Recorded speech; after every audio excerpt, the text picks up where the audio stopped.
Welcome to Easy Chemistry by Aisha Anjum. Question number 2 का part number 7 है give reason that 1 mole of different compounds have different masses but same number of molecules.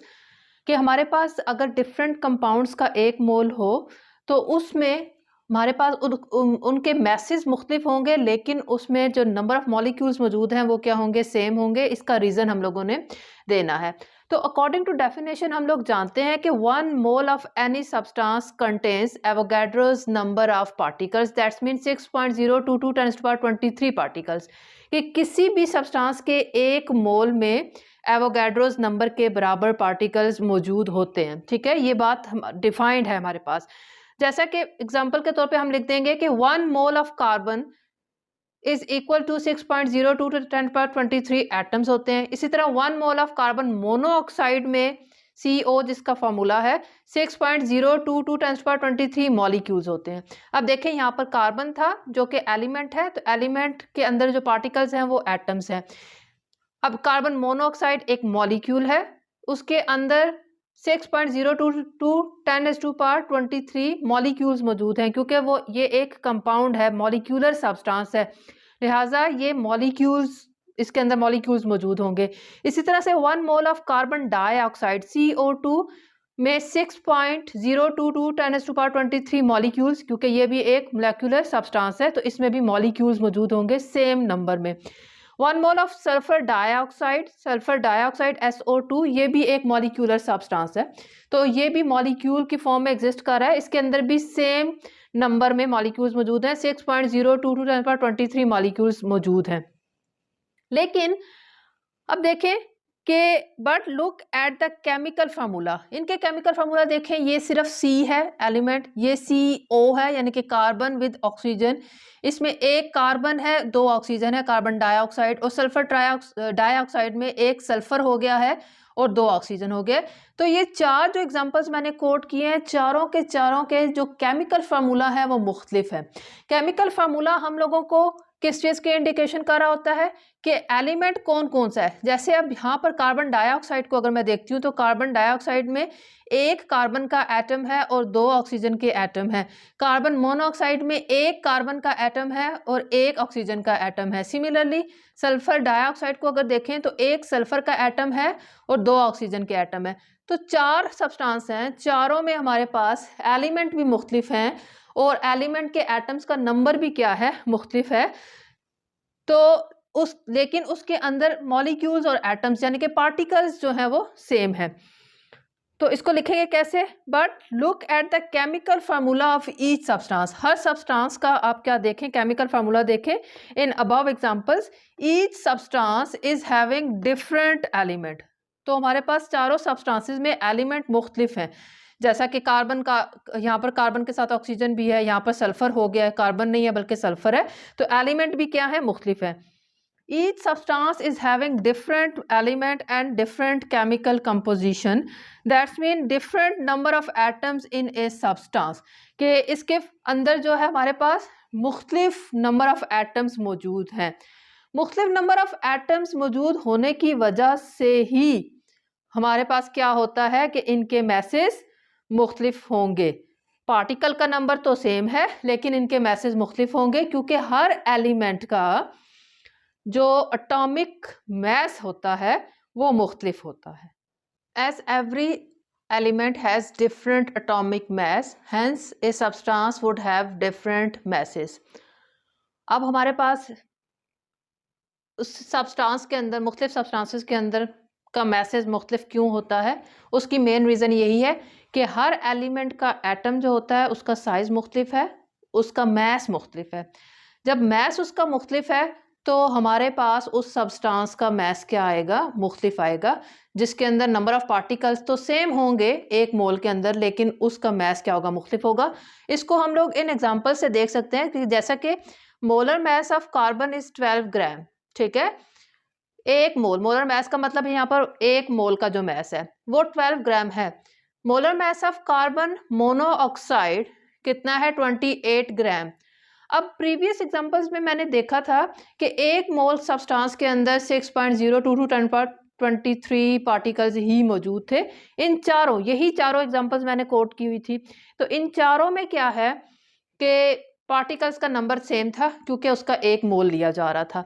लेकिन अभी भी हमारे पास molar mass है, यानी कि 1 मोल का मैस लिया हुआ है चारों सब्सटेंसेस का, लेकिन उनके मैसेज 12 ग्राम है कार्बन के, कार्बन मोनोऑक्साइड का 28 ग्राम, कार्बन डाइऑक्साइड का 44 ग्राम और सल्फर डाइऑक्साइड का 64 ग्राम मुख्तलिफ निकल रहे हैं। तो बेसिक रीज़न यही हुई कि हमारे पास तीनों की क्या है, कंपोजिशन मुख्तलिफ है, इसके अंदर जो एटम्स हैं वो मुख्तलिफ है। इन कंपोजिशन मुख्तलिफ होने की वजह से और एटम्स मुख्तलिफ होने की वजह से उनका जब मैस निकालते हैं तो हमारे पास उनके मैसेज मुख्तलिफ निकलते हैं। क्वेश्चन नंबर 2 का पार्ट नंबर 8 है 23 gram of sodium and 238 gram of uranium have equal number of atoms in them. 23 gram sodium है और 238 ग्राम यूरेनियम है, दोनों मैसेज मुख्तलिफ हैं, लेकिन इसमें नंबर ऑफ पार्टिकल्स जो हैं वो क्या हैं, नंबर ऑफ एटम्स सेम है। रीज़न बतानी है कि ऐसा क्यों है। अब हमारे पास सोडियम और यूरेनियम ये दोनों जो हैं एलिमेंटल सब्सटेंसेस हैं। एलिमेंटल सब्सटेंसेस जो होते हैं वो एटम की शक्ल में एग्जिस्ट करते हैं, ठीक है। एक ये इंपॉर्टेंट बात आपने याद रखनी है। 23 ग्राम और 238 ग्राम ये दोनों यूरेनियम के और सोडियम के मोलर मैसेज है। मोलर मैसेज का मतलब होता है 1 मोल का जो मैस होता है, फिक्स होता है 1 मोल का मैस, ठीक है। तो दोनों का मोलर मैसेज है। अब एक मोलर मैसेज का मतलब है कि ये 1 मोल सब्सटेंस दिए गए हैं। सोडियम भी 1 मोल का जिक्र किया गया है, यूरेनियम के भी 1 मोल का जिक्र किया गया है। तो हम जानते हैं कि 1 मोल जो सब्सटेंस होता है वो हमेशा फिक्स्ड नंबर ऑफ एवोगाड्रोस, यानी कि एवोगाड्रोस नंबर ऑफ पार्टिकल्स रखता है। तो इसी वजह से क्या है कि इन दोनों में पार्टिकल्स यानी कि एटम का नंबर सेम है, क्योंकि ये दोनों जो मैसेज हैं असल में 1 मोल के मैस दिए गए हैं। तो इसके आंसर को हम कुछ इस तरह से अटेम्प्ट करेंगे कि sodium and uranium are elemental substances. दोनों जो है एलिमेंटल सब्सटेंसेस हैं। एलिमेंटल सब्सटेंसेस मीन एलिमेंट, यानी कि जो एटम की शक्ल में एग्जिस्ट करते हैं। 23 ग्राम and 238 gram are molar masses of sodium and uranium respectively, ठीक है। तो molar mass means mass of 1 mole, ठीक है, 1 मोल का मैस। मोलर मैस का मतलब क्या है, ये 1 मोल का मैस दिया गया है। सोडियम का भी 1 मोल का मैस दिया गया है 23 ग्राम, और यूरेनियम का भी 1 मोल का मैस दिया गया है, यानी कि 238 ग्राम। एज वी नो, जैसा कि हम जानते हैं कि 1 mole of any substance contain fixed Avogadro's number of particle. 1 मोल कोई भी सब्सटेंस हो उसके अंदर 6.022 × 1023 पार्टिकल्स मौजूद होते हैं, ठीक है। As we know 1 mole of any substance contain fixed Avogadro's number of particle, that's mean 6.022 10⁻23 particles. Hence 23 gram of sodium यानी कि 1 mole of sodium and 238 gram of uranium which is also 1 mole of uranium will have equal number of atoms, that's mean दोनों के अंदर fixed amount में atoms होंगे, जो कि क्या है 6.022 10⁻23 एटम्स मौजूद होंगे।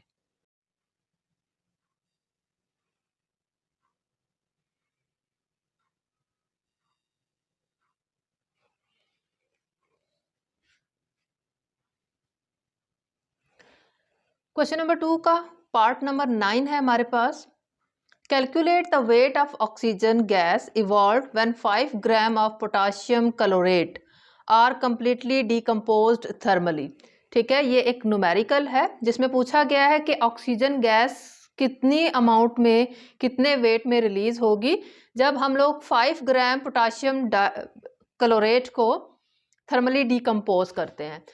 स्टिशियोमेट्रिक न्यूमेरिकल है ये। तो सबसे पहले तो हम लोग बैलेंस्ड केमिकल इक्वेशन लिख लेते हैं कि पोटाशियम क्लोरेट को जब हम हीट करते हैं तो पोटाशियम क्लोराइड बनता है और साथ में ऑक्सीजन रिलीज होती है।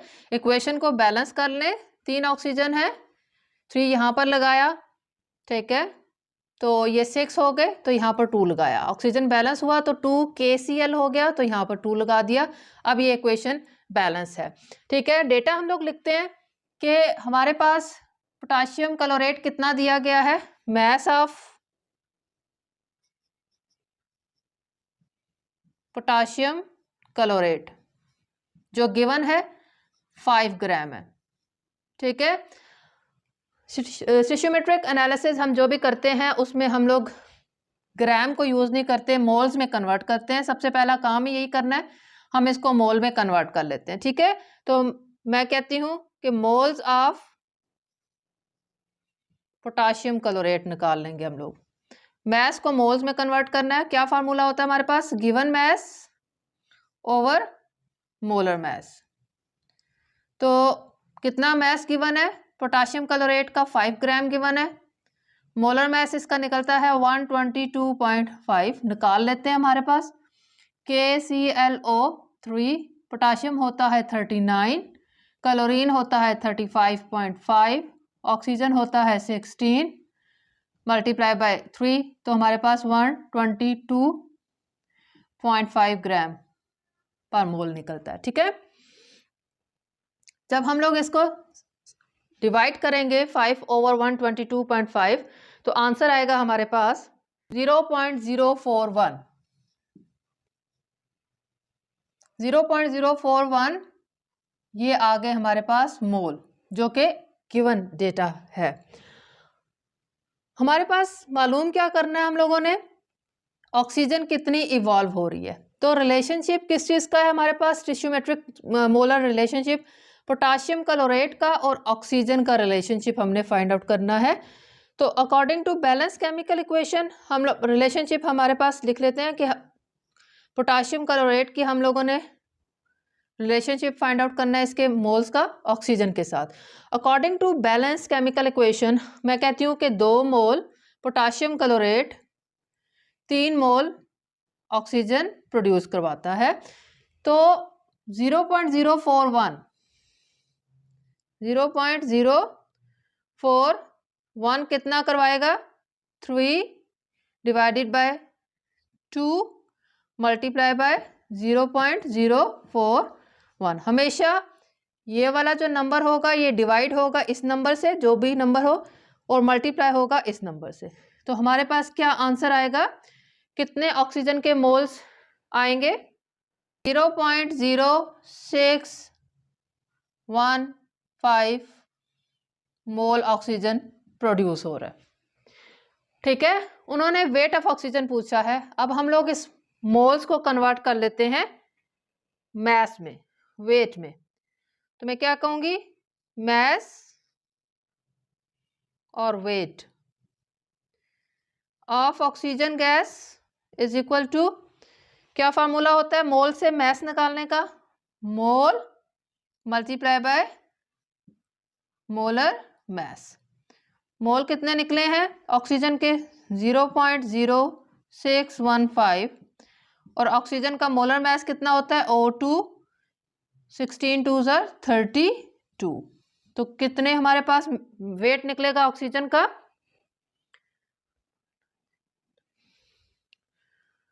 1.968 ग्राम।